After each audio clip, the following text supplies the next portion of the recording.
Hello అండి, అందరికీ నమస్కారం. నేను మీ కట్టా కార్తీక్. మాజీ ఎమ్మెల్సీ కేసీఆర్ గారాలపట్టి తెలంగాణ జాగృతి అధ్యక్షురాలు కల్వకుంట్ల కవిత గారు ఒక పెద్ద యుద్ధమే చేస్తున్నారు బీఆర్ఎస్ పార్టీ మీద. ఆమె బీఆర్ఎస్ పార్టీనే టార్గెట్ చేస్తూ ఒక యుద్ధం చేస్తున్నారు. హరీష్ రావు పేరుని డైరెక్ట్గా ఉచ్చరిస్తూ విమర్శలు చేస్తున్నారు. కేటీఆర్ పేరు చెప్పకుండానే కేటీఆర్ని టార్గెట్ చేస్తున్నారు. ఆమె అంతిమ లక్ష్యం ఏంది? తనకి అన్యాయం చేస్తున్నటువంటి బీఆర్ఎస్ పార్టీని రాజకీయంగా నష్టం చేస్తే అది తనకి లాభం జరుగుతుంది అనేటువంటిది. తన వెనకాలకి సమీకరణ అయ్యే ఓట్ బ్యాంకు బీఆర్ఎస్ ఓట్ బ్యాంకే. బీఆర్ఎస్ పార్టీ స్ట్రాంగ్గా ఉన్నంతకాలం తనకు రాజకీయ అవకాశాలు ఉండవు. కాబట్టి తనకు అన్యాయం చేసింది ఆ పార్టీ. కాబట్టి ఖచ్చితంగా ఆ పార్టీని నాశనం చేయాలని కంకణం కట్టుకొని తిరుగుతున్నారు. ఎక్కడైనా ఉపన్యాసాలు చూడండి, ఖచ్చితంగా హరీష్ రావును డైరెక్ట్గా టార్గెట్ చేస్తున్నారు, కేటీఆర్ ఇండైరెక్ట్గా టార్గెట్ చేస్తున్నారు. మన జూబ్లీహిల్స్ ఓటమిలో కూడా రేవంత్ రెడ్డికి దొరికిన ఒక పెద్ద ఆయుధం కవితే. కవిత మాట్లాడిన మాటనే రేవంత్ రెడ్డి మాట్లాడుతూ సొంత చెల్లికి న్యాయం చేయలేదు, ఏదో ఇంకొక చెల్లికి న్యాయం చేస్తానని తిరుగుతున్నాడు కేటీఆర్ అని చెప్పేసి మాట్లాడే ప్రయత్నం చేశారు. మొన్న ఓటమి సందర్భంగా బీఆర్ఎస్ పార్టీ ఎంత బాధపడిందో, కాంగ్రెస్ పార్టీ గెలిచినందుకు ఎంత ఆనందపడిందో అంతకంటే ఎక్కువ ఆనందాన్ని కల్వకుంట్ల కవిత పొందారు అన్నట్టుగా పరిస్థితులు మనకు కనపడుతున్నాయి. జూబ్లీహిల్స్ ఎన్నికల్లో బీఆర్ఎస్ ఓటమి పట్ల కాంగ్రెస్ ఎంత ఆనందపడిందో కవిత గారు కూడా అంత ఆనందపడ్డారు అనేది మనకి ఆ మాటల్లో అర్థమవుతుంది. ఎందుకు అంటే వాళ్ళ మధ్య ఆస్తులు గొడవ, రాజకీయ గొడవలు క్లియర్గా ఉన్నాయి.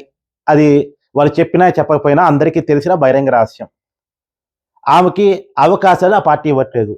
ఆమెకి రాజకీయ అవకాశాలు అంటే కేసీఆర్ రాజకీయ వారసురాలుగా తనకంటూ ఒక గుర్తింపు కావాలి అనేటువంటిది ఆమె ఆలోచన.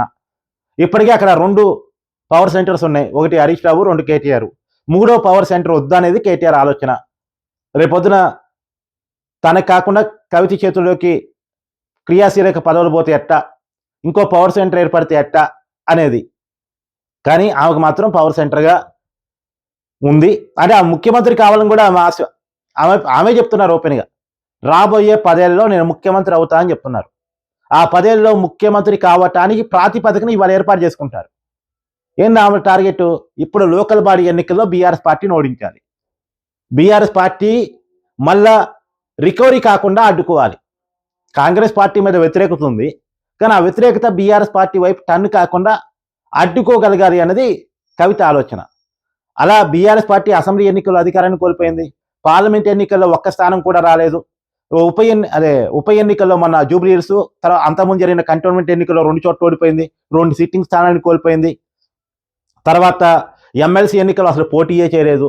కానీ బీఆర్ఎస్ పార్టీ నిస్తేజంగా ఉంది. సోషల్ మీడియాలో హైక్ ఉంది, కానీ ఒక తెలియని నిస్తేజం ఆ పార్టీలో ఉంది, వరుసగా ఓటములు. అయినా సరే కాంగ్రెస్ పార్టీ మీద యాంటీ వస్తే మళ్ళీ కనపడే పార్టీ బీఆర్ఎస్ఏ. కాబట్టి ఆ బీఆర్ఎస్ పార్టీని రాజకీయంగా దెబ్బతీయాలి. వరుస ఓటములు మరొకొన్ని ఎదురైతే ఖచ్చితంగా బీఆర్ఎస్ కనుమరుగవుతుంది. రెండోది, బీఆర్ఎస్ పేరులో తెలంగాణ లేదు. తెలంగాణ ఆ పార్టీకి ఉన్నటువంటి పునాది, కానీ ఆ పేరును వాళ్ళు తొలగించుకున్నారు, టీఆర్ఎస్ని బీఆర్ఎస్గా చేశారు. కాబట్టి ఇప్పుడు టీఆర్ఎస్ పేరుతోటి, తెలంగాణ పేరుతోటి కొత్త రాజకీయ పార్టీని కవిత పెట్టి దాన్ని ఎస్టాబ్లిష్ చేసుకోవాలనుకుంటున్నారు. తన రాజకీయ పార్టీని పెట్టే ముందే బీఆర్ఎస్ పునాదులను కదిలించాలి. బీఆర్ఎస్ లేదు అనుకున్నప్పుడే, బీఆర్ఎస్ ఆప్షన్ కాదు అనుకున్నప్పుడే కవిత పార్టీ పెట్టిన ఉపయోగం. అందుకని కవిత ముందుగా బీఆర్ఎస్ని పొలిటికల్గా నాశనం చేసే పనిని, అందులో KTR political ఫ్యూచర్ని, Harish Rao political ఫ్యూచర్ని kill చేసే పని చేస్తున్నారు. ఆ 2 పవర్ సెంటర్స్ ఎప్పుడైతే కిల్ అవుతాయో ఆటోమేటిక్గా తన కొత్త పార్టీ పెట్టినా క్లిక్ అవుద్ది. లేదు బీఆర్ఎస్ పార్టీయే కేసీఆర్ పిలిచి తనతో మాట్లాడి కీలకమైన పగ్గాలు చెప్తారు. అంటే వాళ్ళు పిలిచి తనతో బార్గెనింగ్ చేయాలన్నా, లేదు కొత్త పార్టీ తను పెట్టుకొని క్లిక్ కావాలన్నా ముందు కేటీఆర్ ఫ్యూచర్ని, హరీష్ రావు ఫ్యూచర్ని నాశనం చేయాలి అని కంకణం కట్టుకొని తిరుగుతుంది కల్వకుంట్ల కవిత. కవిత అనుకుంటున్న ఆశలు నెరవేరుతాయా లేదా? మీ అభిప్రాయాన్ని కామెంట్ రూపంలో తెలియజేయండి.